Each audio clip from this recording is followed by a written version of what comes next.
नमस्कार दोस्तों, इस वीडियो में श्री कृष्णा द्वारा बताई गई 10 बातें जो आपको किसी को नहीं बताना है बताई जाएगी। कोई व्यक्ति अगर आपसे हर तरीके से आपके राज जानने का प्रयास कर रहा है तो समझ जाएं कि वह आपका भला चाहने वाला तो बिल्कुल नहीं है। वह तो बस आपकी शक्ति, कमजोरी, योग्यता या पृष्ठभूमि को जानना चाहता है। ऐसे लोगों से सावधान हो जाएं जो आपसे खोद खोद कर कुछ पूछने की कोशिश कर रहे हैं। पहला है घर का रहस्य। बहुत से ऐसे लोग हैं जो अपने घर में हर किसी को प्रवेश करने देते हैं और घर के कोने कोने से अवगत करा देते हैं। जो लोग आपके विश्वास पात्र हैं उन्हें जरूर इसकी छूट दी जा सकती है, लेकिन हमने देखा है कि बहुत से ऐसे लोग भी हैं जो आपके घर में घुसकर उसे देखना चाहेंगे, जिनसे आपका कोई खास संबंध नहीं है। हालांकि जिस पर आप विश्वास कर रहे हैं वह कितना सही है यह भी देखना जरूरी है। पुराने समय में लोग संयुक्त परिवार में रहते थे और उनके घर भी बड़े होते थे। ऐसे में यह धारणा प्रचलित हुई कि किसी को अपने घर का रहस्य नहीं बताना चाहिए। सभी के कमरे अलग अलग होते हैं और सभी का अपना व्यक्तिगत जीवन होता है। हालांकि यदि आपके रिश्तेदारों को छोड़कर आपके यहाँ कोई आता जाता रहता है तो यह सुनिश्चित करें कि उसका आना जाना बाहर के कमरे तक ही सीमित रहे। दूसरा है आपका धन। लोग जानना चाहते हैं कि आप कितना कमाते हैं। यदि आप सीधे सीधे नहीं बताएंगे तो ये लोग दूसरे तरीके से पूछताछ करके अनुमान लगा लेंगे। हालांकि आप अपने धन को जितना हो सके गोपनीय रखेंगे तो आपके लिए ही अच्छा होगा। इसलिए नहीं कि लोग कर्ज मांग लेंगे और फिर लौट आएंगे, नहीं। इसके और भी कई कारण हैं। धन को अपने परिचित या रिश्तेदारों से गोपनीय ही रखने की सलाह दी जाती रही है, लेकिन ध्यान रखें, अपनी पत्नी से गोपनीय रखेंगे तो आपके लिए वही धन दुखदायक साबित होगा। इसलिए आप इस बारे में अच्छे से सोच विचार कर लें। तीसरा है घर परिवार की बातें। बहुत से ऐसे लोग भी हैं जो अपने घर परिवार की सारी बातें अपने मित्र, रिश्तेदार या किसी परिचित से शेयर करते रहते हैं। ऐसे लोग बाद में पछताते हैं। इससे घर के सदस्यों में आपसी मनमुटाव और अविश्वास की भावना बढ़ती है। घर की बातें घर में ही रखने से जीवन सुखमय बनता है। छोटी मोटी समस्याएं जीवन में चलती रहती हैं। पति पत्नी का संसार व्यवहार गोपनीय रखना चाहिए। बहुत से मूर्ख लोग अपनी पत्नी के साथ उनका व्यवहार कैसा है यह भी दूसरों को बताते रहते हैं। आप अपने परिवार की बातें हमेशा गुप्त रखें, अन्यथा सुनने वाले तो मजे लेकर हट जाएंगे लेकिन आप पछताएंगे। दूसरों की सहानुभूति हासिल करने के लिए आप कुछ समय के लिए जरूर राहत महसूस कर सकते हैं, लेकिन इससे आपकी कमजोरी ही प्रदर्शित होती है। चौथा है अपनी अयोग्यता या कमजोरी।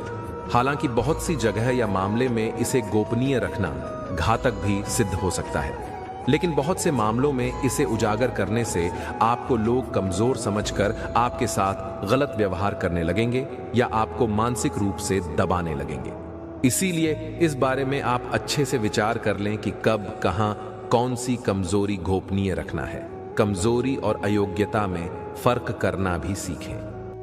पांचवा है मन की बात। मन में बहुत सी ऐसी बातें होती हैं जिनको सबको बताने से आप अपने आसपास संकट खड़े कर सकते हैं।